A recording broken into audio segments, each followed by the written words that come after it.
last episode, a fortnight ago, for those who remember, we were talking about, well, we started with geography, but we ended up talking about mythology, and specifically, we were in the midst of the story of the Titans and the Olympian gods. So I'll just recap very, very quickly for those who may have forgotten in the meantime. We have these sort of two groups of gods who are called the Titans, who were the older generation, and the next generation of gods were called the Olympians, and they were named after the mountain which they decided to go to, which was Mount Olympus, the famous mountain in Greece. And so, before the Olympian gods, there was this mighty god who was called Cronus, who was actually born to the older gods from before, and he slew his father and sort of seized control. And following that, he, along with his spouses, I can't remember how many, but I can't remember the name, I'm sorry, but along with his spouse, he gave birth to all of the Greek gods that we know, the youngest being Zeus. And that's when the thing sort of started to shift. Cronus became somewhat unhinged and was starting to create monsters and gods. And welcome everyone. Sorry, yes, Gabrielle. Hera wasn't one of the original, if I'm not mistaken. I can't remember whose daughter she was. I believe she was Zeus's daughter. I actually can't remember. I'm not as on top of all of the Greek names, but we'll stay specifically for the story of the Titans. And Cronus ate all of his children and attempted to eat Zeus. His mother hid him in blankets, she took him and she hid him away, and she covered a stone in blankets and gave that to Cronus instead, who didn't notice the difference, swallowed it, and then vomited it up, and along with the other children. And I believe, if I'm not mistaken, that that's where we got to in the tale last week. And so this week, just a general reminder, we're going to carry on with that story from where we stopped, and then we're going to move on to the Hindu Valley, and there we're going to talk a little bit about the gods and their stories. Again, we're not going to get very far deep into it, and we're just going to glean what we need to see the similarities between all of these stories. And hopefully, depending on our time, if we have enough time, we will actually get to the original Sumerian tale, which seems to have been the origin for all of these later mythologies, specifically concerning olden gods and the older generation battling the younger generation of the gods. And so, as we said, that Zeus escaped Cronus's attempt to swallow him whole. And just a quick reminder, the reason Cronus wanted to swallow all of his children was because there was a prophecy that he was going to be killed by one of his children, by his own son. And so to escape his fate, he tried to eat his children. And so Zeus escaped as a baby, and he grew, and there are lots of stories about what he was doing as well. But he eventually grew to be an adult and turned to political affairs. And as is often the case with these gods, sort of started gazing towards the crown and ruling as the supreme deity. And in fact, as his father had done before him, to challenge his father and to join this war. And so the war, to remind you, had been going on already before Zeus, as it were, joined. And it's told that it had been waging for 10 years between the younger and the older gods. Again, just a reminder, the term gods that we're using is for these beings. And specifically in this Greek legend, there is a differentiation between the gods and the titans. So we'll get to that later. But Zeus, seeing this battle that was this war that was going on, saw it as an opportunity and decided to join. And the first thing that he did was he went and freed the terrible monsters that Cronus had captured and imprisoned away. I think I mistakenly said Cronus before. Sorry. Cronus's father, Zeus's grandfather, Uranus, was the one who had birthed the monsters, and Cronus had imprisoned them in order to battle them and to save himself and the other titans. And so now, the third generation, Zeus, first went and set free these monsters and these abominations that Cronus, his father, had imprisoned. And upon doing that, obviously, he spoke to the Cyclopses and explained his deal. And the Cyclopses, these famous beings, gave him what's known as divine weapons. And so this is, again, one of those terms of similarities that keeps coming up again and again, whether in the Sumerian tales, the Egyptian tales, of course, now in the Greek tales, these divine weapons. And the translation that Sitchin uses is the thunder, the radiating thunderbolt, and the lightning. Those were the weapons that the Cyclopses gave Zeus. Hades, his brother, got a magic helmet, and Poseidon received his magical trident. And so these symbols, we're going to come back to them again later. But for now, obviously the Cyclopses are indebted to Zeus, and upon hearing his claim for the throne, they tell him that they will gladly join to rid Cronus. And so what follows... not just any helmet, it was a magic helmet that made its wearer invisible. And this is sort of also the pinnacle moment where the three, I think, most famous sort of items, the trident of Poseidon and the thunderbolts of Zeus, are mentioned when they were first given. And this again seems to be a theme that we see.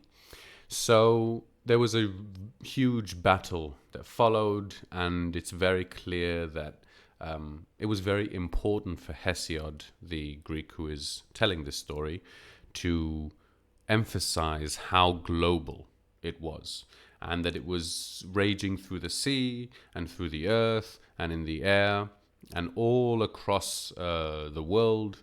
And it said the heavy quaking reached even far Tartarus, which is this distant planet.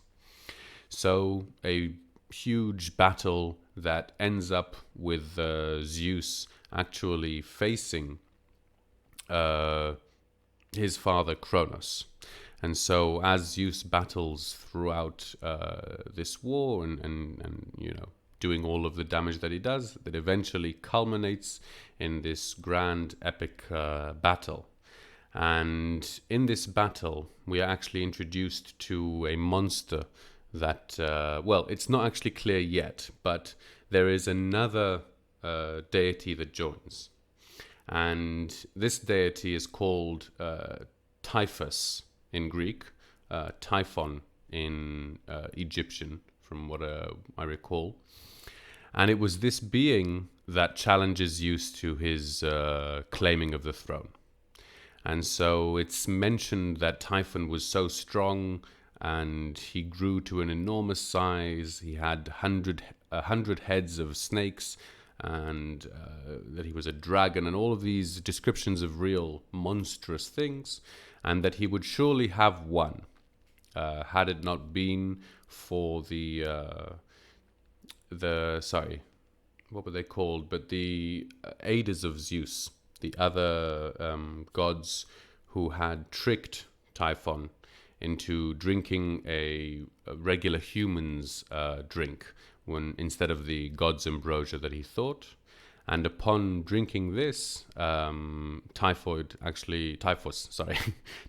lost his strength, and Zeus was able to defeat him in battle. Okay. Whew. So that's more or less the general story. Obviously, there's a lot more details that the Greek go into, but I want us to focus because it's easy to get lost into each one of these cultures and each one of these giant pantheon and all the different names. But we're trying to, again, glean all of the similarities and try and see the connecting thread that appears through all of it. And so, what has become clear to our researchers as well, and really to the Greek historians who were later, was this very clear connection between the Greek culture and the Greek pantheon and the Egyptian pantheon and culture. And in fact, they were coexisting at the same time. Egypt was before, but at the time that the Greek Empire was there, Egypt was still flourishing towards the end. But they had a lot of their historians, and there seems to be a lot of agreement amongst the Greek scholars that the stories, the mythologies, and even the titles and the names of the gods were actually borrowed or taken from the Egyptian culture. So, that is more or less the Greek story. And let's see if we will carry on. Hang on, I could just see there's a few things in chat. Congratulations, Fearless. Right, that's yes. Oh, well done. Okay, so I will carry on. I think we're okay here. The next story that we're going to talk about, for me personally, I think is even more confusing because of the names.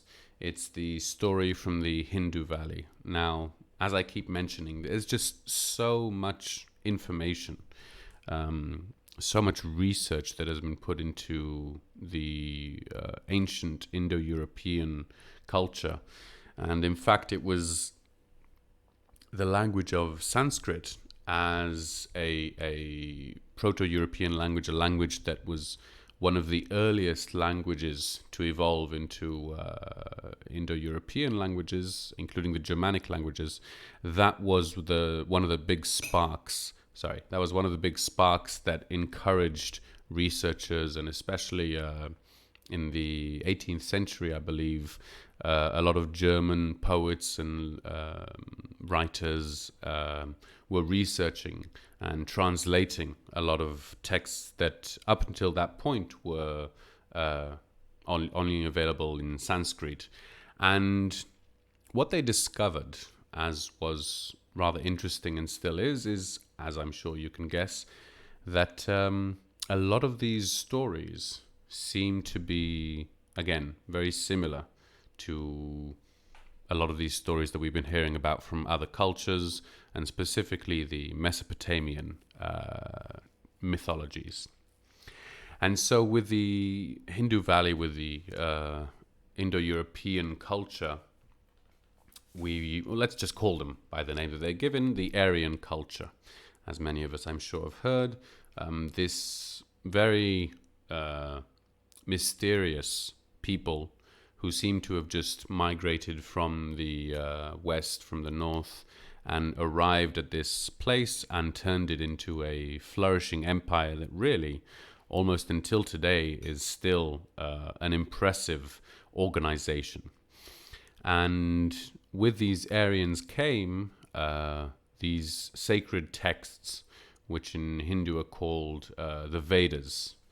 And these Vedas are really the basis, as it were, of the entire, the Hindu tradition. So all of the Hindu tradition and the oral and practices and everything that we know is in some way based and comes from these sacred Vedas. Now, as is often the case with these things, the Hindu tradition is that the texts are not of human origin, and they were composed by the gods, by their gods. Now, I think one of the most fascinating things for me about the Vedas, in comparison to, let's say, the Anunnaki tales or even the Greek tales, they seem to be the most how should I put it, like technical and understanding descriptions of these gods.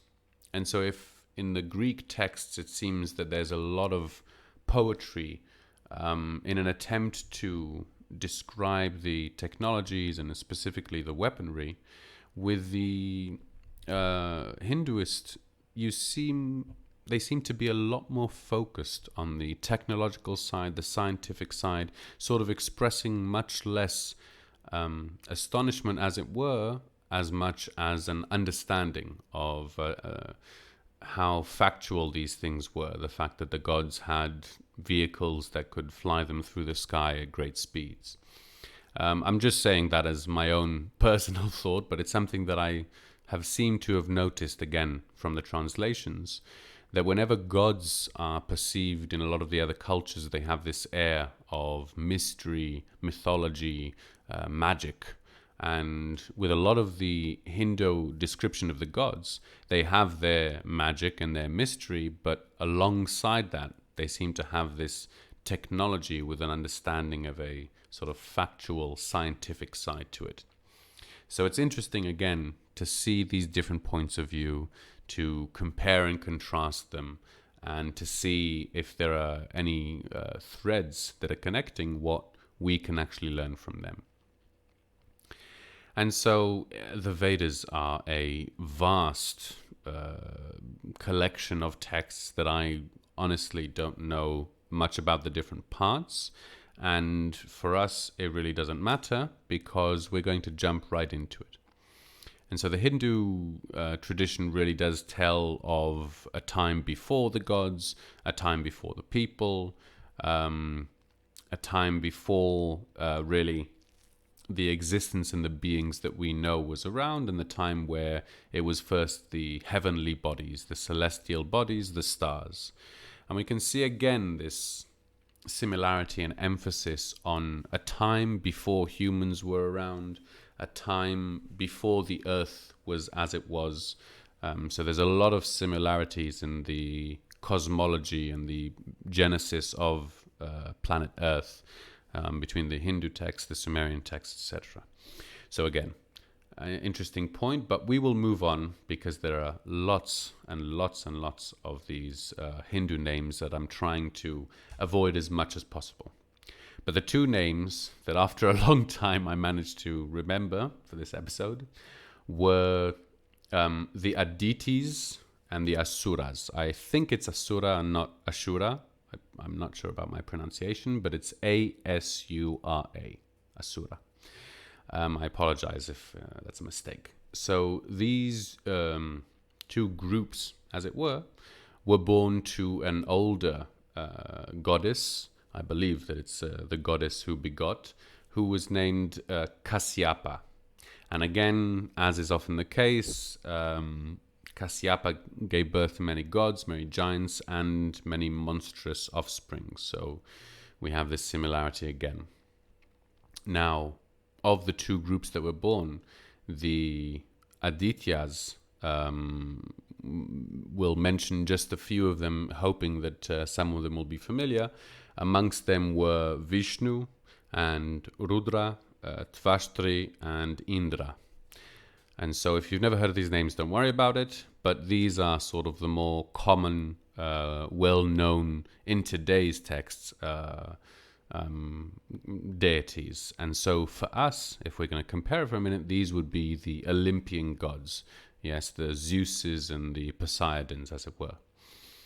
And on the opposite side, as it were the Asuras.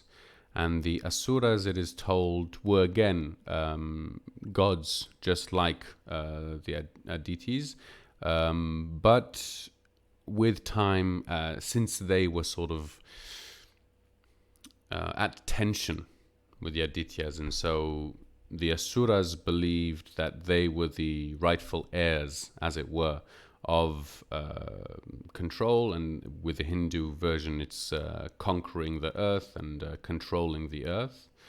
And as is often the case in these instances, the Asuras believed that they should be getting more and decided to go to battle. with the Adityas. And so there's a lot of, not battle, sorry, to war. There's a lot of different tales. Oh, thank you very much, Gabriel. Yes, Archangel Gabriel, right? So there's many, many different battles, and again, these share so much similarity with the Greek tales, battles over attractive wives who are kidnapped and taken and then fought over. Various instances of assault and rape and all of these things that we have seen that seem to be part of the gods' commonplace behavior, at least at this time in history, if not later. And so, as was the case again, this battle wages on for a long, long time. And at one point, the Asuras are winning, and they defeat the Adityas. And then there's this whole tale of how they decide to win their way back, until eventually, we'll skip to what we're talking about here. There is described a time when the Earth seems to have suffered from changes in climate, from having less food available, having less water. And in this time, what once was plentiful bounty for everyone, now the gods were sort of in a difficult position. And the reason I mentioned that, just before we continue, is that the Hindu gods, the Adityas, were drinking soma in order to survive this difficult time. And so I'm just going to take a few minutes to very quickly describe soma as best I can. If you've never heard of it at all, it is an interesting subject. There's a lot of people discuss what it actually was, whether it was a concoction, a certain kind of plant or a mushroom, etc., etc. But in the descriptions, it was this very spiritual and important drink of some kind that the gods would partake in order to guarantee their immortality. And so that's all we really need to know. I'm just mentioning it here as it was part of it. We'll get back to it later. Now, we come to our hero, as it were, of the story. And during this war, throughout the battles, there is one god who is mentioned, who was Indra, one of the Adityas. And he killed lots of the Asuras, and he was, again, flying through the sky with his chariot and firing missiles at the gods, the Asuras down below, and going from victory in victory. Again, very, very similar to the Greek story. And if you remember from last week, very, very similar to the Egyptian story when Horus took to the sky and was defeating the enemy. So I'm not going to bore you with all of these long quotes, but again, we can see the similarities of the story. And once again, the battle continues. It gets difficult. The Asuras take on the charge. They take on the lead. And eventually, the Aditya gods decide to consult one of their gods who is with them, Agni, and they devise this pincer move. And then they manage to win that battle. And at the end of that war, or in one of the periods of peace, as this was going on enough for a long time, Indra is claiming the supremacy again.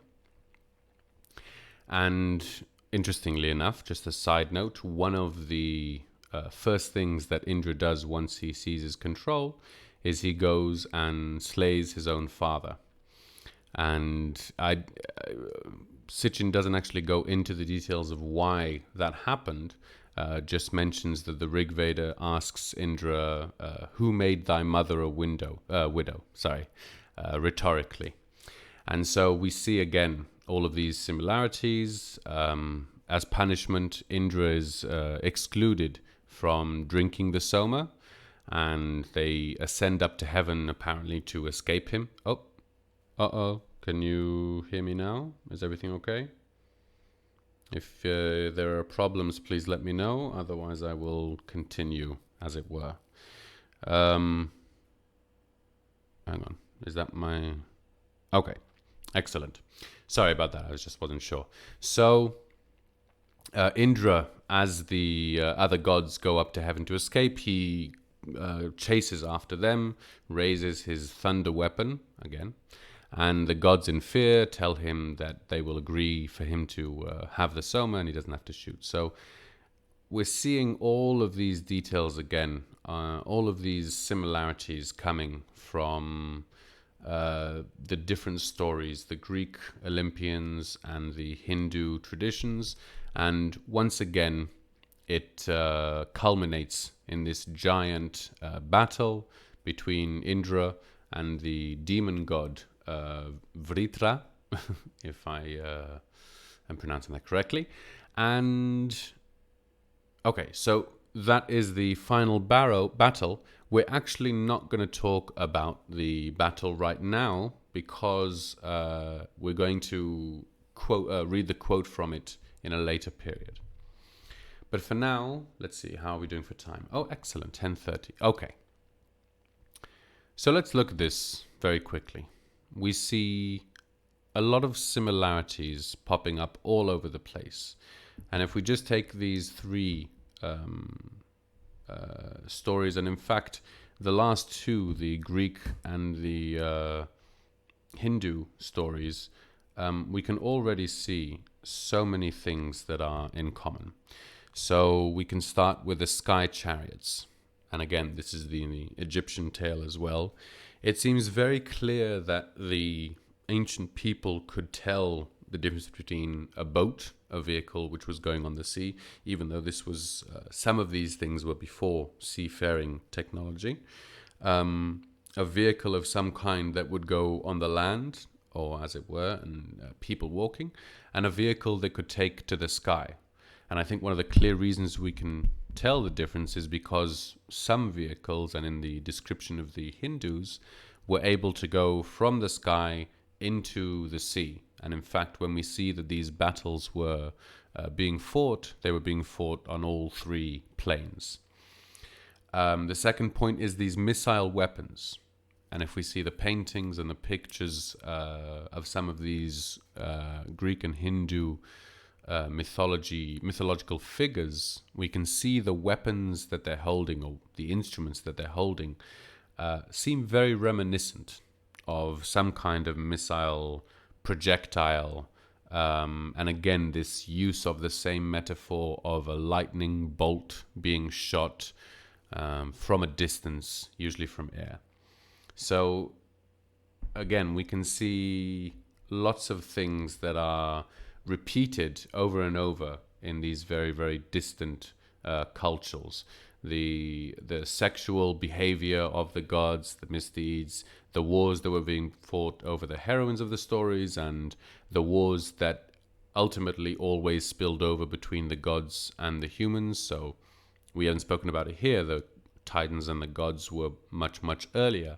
But later on, both in the Greek mythology and, of course, in the Hindu mythology, the gods fought alongside men, recruited men, persuaded men to go to war, etc., etc.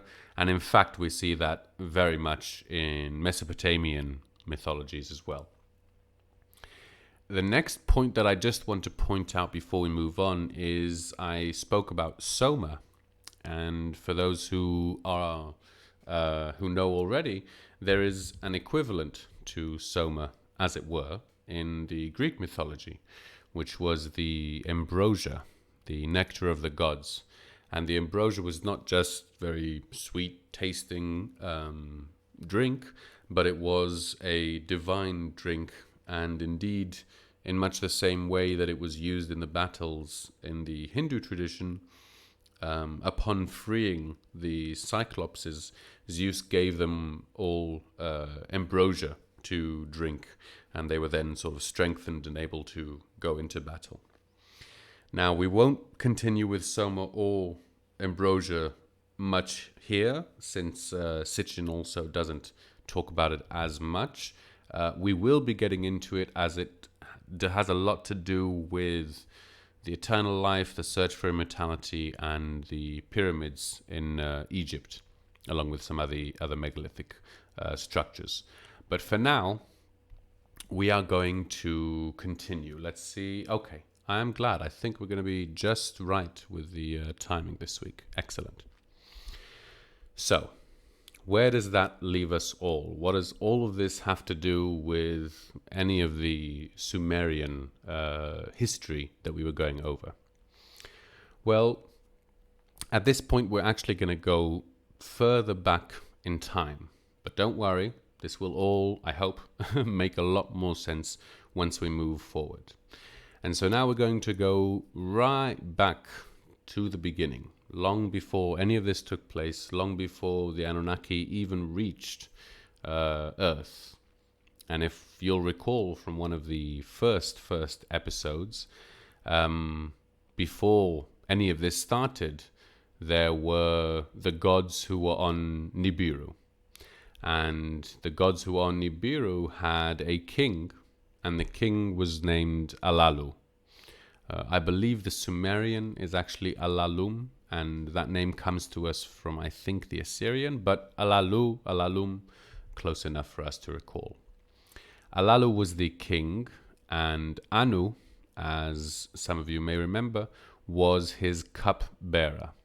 And so later on, Anu became king, and the way he became king, he challenged Alalu to battle and won the wrestling match, which was the way that they decided upon it.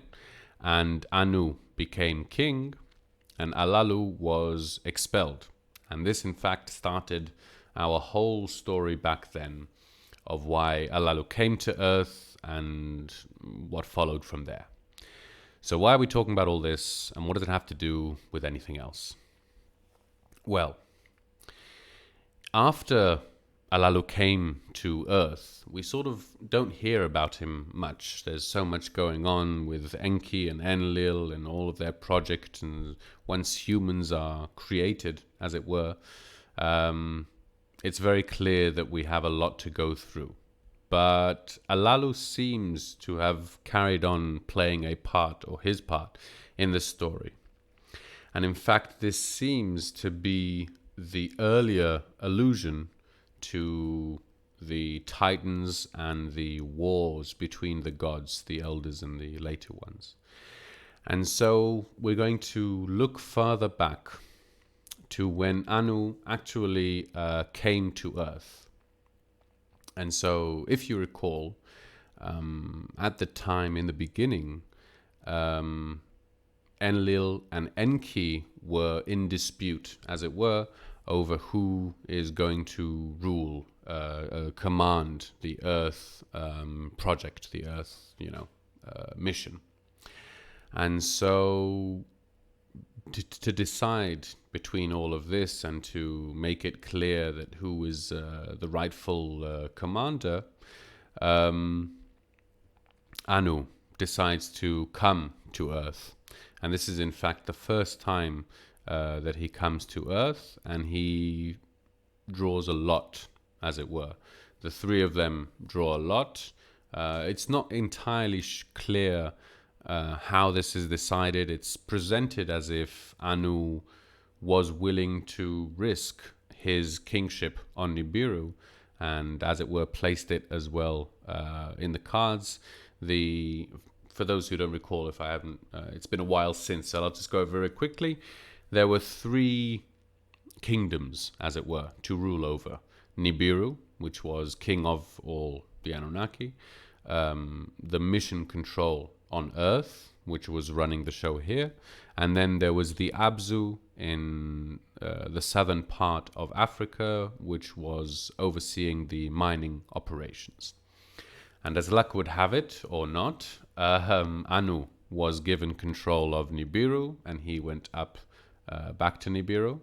Enlil, as we know, was given the command over Earth and the mission control, and Enki, as the scientist, was charged with overseeing the operations in the Abzu in the southern part of Africa. And then we sort of continue with the tale and with what happened with Enki and Enlil and everything we heard. But Anu went up to heaven, and in there we get a very curious finding again. And so this story actually comes to us from the Hittites, which were another very mysterious culture that no one believed actually existed until we found some evidence. But it was here that a strange tale is told of Anu going up back to heaven, back to Nibiru. And it says that as he entered his spaceship to go back, he found on the spaceship an Anunnaki, as it were, who was named Kumarbi. Kumarbi. I'm not sure how you pronounce that again, but now this Kumarbi, who was Anu's cup bearer, was in fact Alalu's grandson. And so it's very strange how these things seem to even willfully be repeated again and again. But it is said that Anu attempted to appease Kumarbi by allowing him to be his cupbearer, a title of great prestige, obviously. But as the years went by and Alalu's name was obviously forgotten, and Anu and his children were taking over both the operation on Earth and on Nibiru, Kumarbi felt that it was his rightful position to be the ruler as the son of the former king. And so as Anu entered his spaceship to go back to Nibiru, that is when Kumarbi actually confronts him, and the text isn't quoted, but harsh words are said towards him, and a battle between Anu and Kumarbi ensues. And as they are fighting, and as they usually do, wrestling, we see again that Kumarbi manages to grab Anu by his feet and bite between his knees, hurting Anu in his manhood. So another resemblance to the battle between Zeus and Cronus. And so as the battle continues, it seems that Anu is injured and cannot continue. And so he leaves Kumarbi with the astronauts who are in orbit and takes off to another spaceship. Now, it's not clear at this point how Anu managed to get away, but it is presumed that as Kumarbi challenged him, he agreed to the challenge and fought, but once he saw that he was badly wounded and obviously disgraced, he sort of, backed away and had his guards take Kumarbi and station him with the astronauts. Now, before he departed, it says that Anu put on Kumarbi a curse of 3 monsters in his belly. And so again, we can see another similarity. First the castration, and then the swallowing of sons, as it were, of monsters. And so this marks for Sitchin a point which is really, in my mind, the reason that so many of these cultures have decided to record these events that were taking place before humans, that were seen as so important and in fact affected the situation on Earth so much hereafter. And that is that this seems to be the point in time, Kumarbi as a image, as a symbol of the newer generation challenging the old. And so the first story that we hear of this is obviously Anu challenging Alalu, his older generation.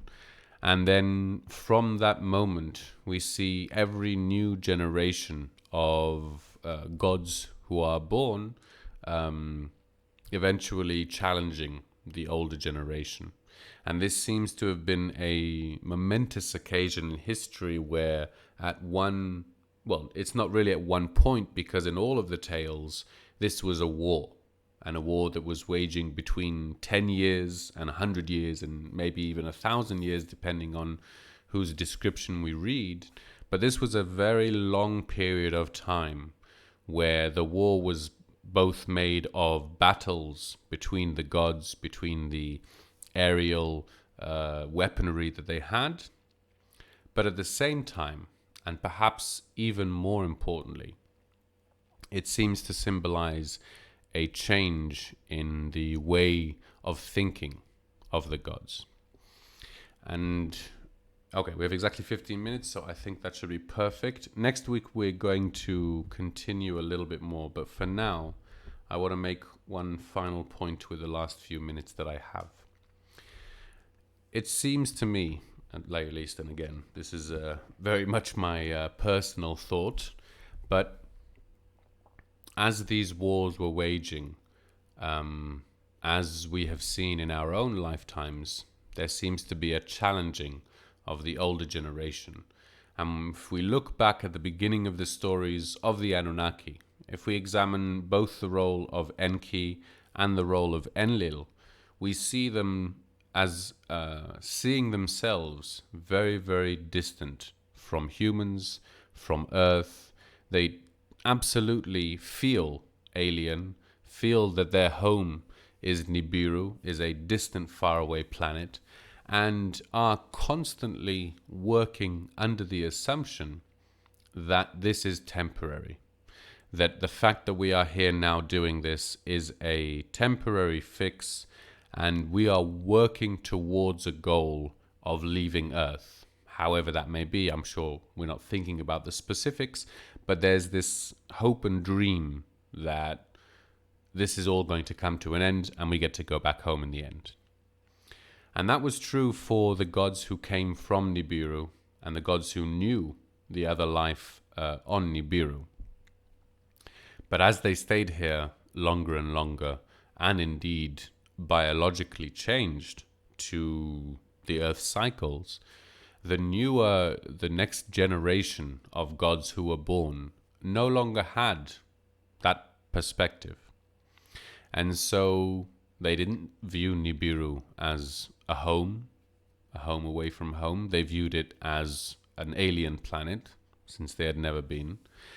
And since they weren't around for the creation of man and seeing the evolutionary process, which I'm sure even for Enki must have shaped the way that he viewed his creation, in fact, these newer gods no longer or never really saw humans as a subspecies in that sense. Certainly they weren't gods, but in terms of the promiscuity, the availability, the sexual activities, and indeed taking these human females to be wives, it seems that this new generation of gods had a very, very different perspective about Earth and indeed about humans.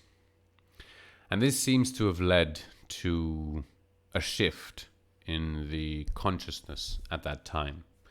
And I'm not going to go too deep into it this time because we're already coming close to the end. But that shift in consciousness is, I think, what really allowed the wars that ensued to occur.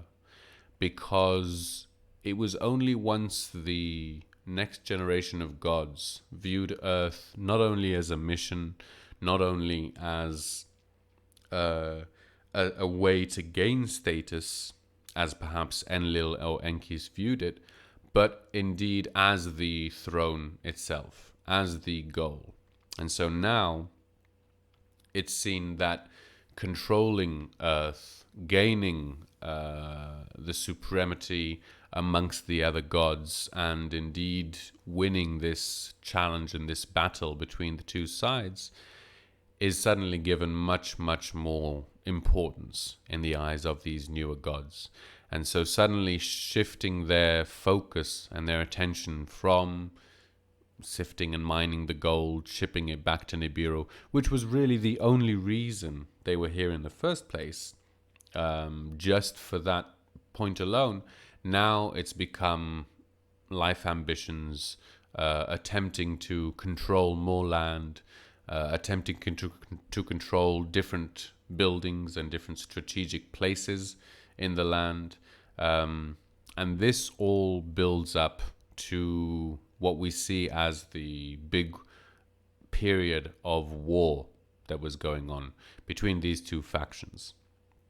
And in fact, this is such an important part of our history, in my mind at least, that the culmination of this war, the culmination of these, as it were, crusades or missions that the gods were leading to conquer new lands, the culmination was devastating enough for it to really sort of ripple through time and through texts. As we'll get to it, we'll see. And that, in fact, will be the final note from our Sitchin segment. And so as we're building up to it, I keep saying that I'm not sure how many episodes, because I'm not always 100% sure about the timeline and how long we get there. But we're going to be building up towards the end of this warring period over the next few episodes. And then we will be moving on to Drunvalo Melchizedek, whom I'm already very excited to get into. I hope you are as well. Okay, but I think for me, let's see, 10-2. We're going to stop here for now because I don't want to go into anything else at the moment. So, next week, all things, hopefully I will have everything ready, the stream, we'll see when we deal with that. I'll be hopefully up and running in time, but everything should be going smoothly by then. And so, if it does, next week we're basically going to wrap up everything that we've talked about now. And so we're going to re-examine the story between Horus and Set, that first initial Egyptian battle that we spoke about. And we're going to see about the different wars that came around after this point. And so I'll again have to see exactly how long it will take, but in fact the next point that we get to after Egypt is the Hindu Valley.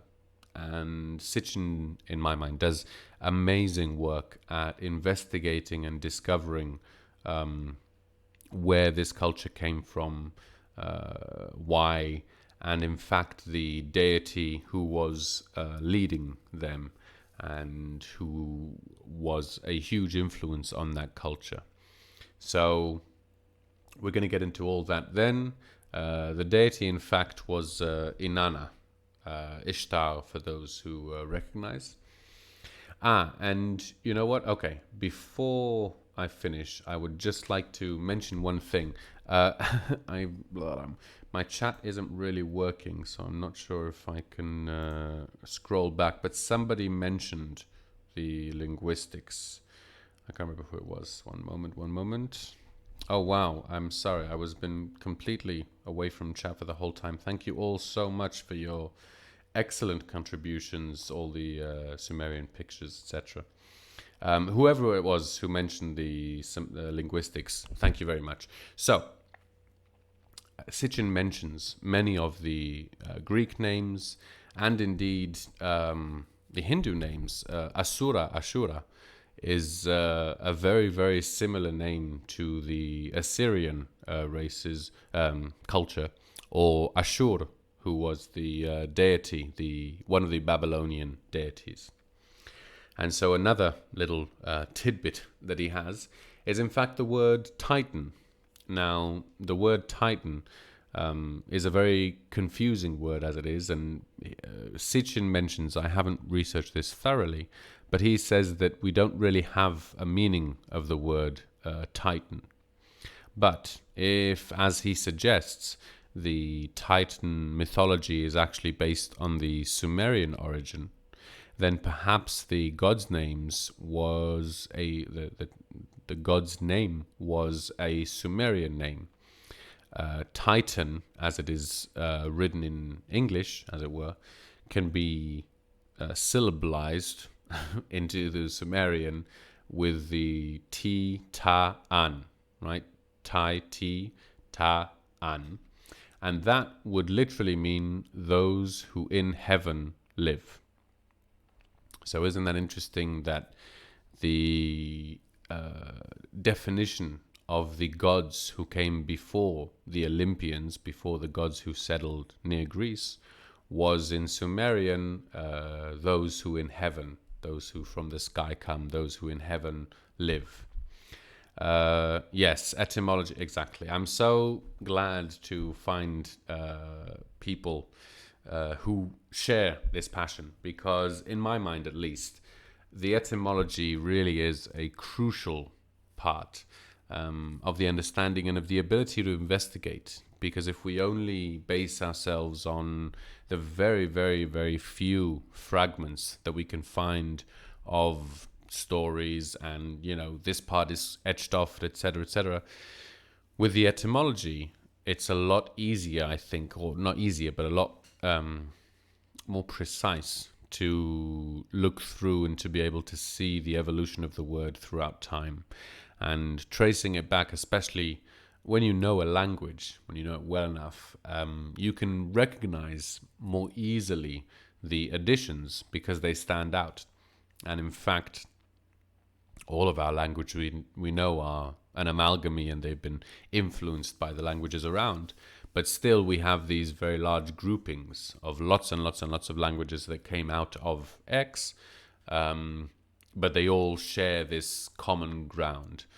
And then you have these languages that sort of defy all of those pre-existing notions and semantics, and it becomes very difficult to explain how an entire language could spring up seemingly out of nowhere.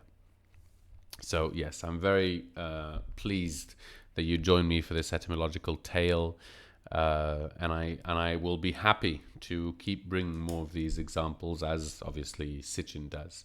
And I would encourage you, especially if you are whatever your native language is, that's usually the language that we see the least because it's so natural. Now that we're in Portugal, learning Portuguese, I'm sort of talking with the people, some of them who can speak English as well, and keep asking them all these questions. Why is it like this? And how come the words and those? And so often the Portuguese don't know, or not don't know, haven't noticed these similarities, this link between the words, these, you know, little connections that we make. So it's so wonderful to be part of a community that appreciate the honesty that can be found in etymology. Okay, thank you very much. That was quite enough of my rambling about etymology. Oh, it's wonderful to have you here, Gabriel.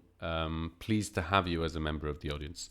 And thank you all for listening. Crimson Clad, thank you so much for joining. And Mariano, I don't believe I've seen you here before, but thank you very much. If I did, then I apologize. Alien Honey, as usual, of course, and Rondon. Thank you very, very much.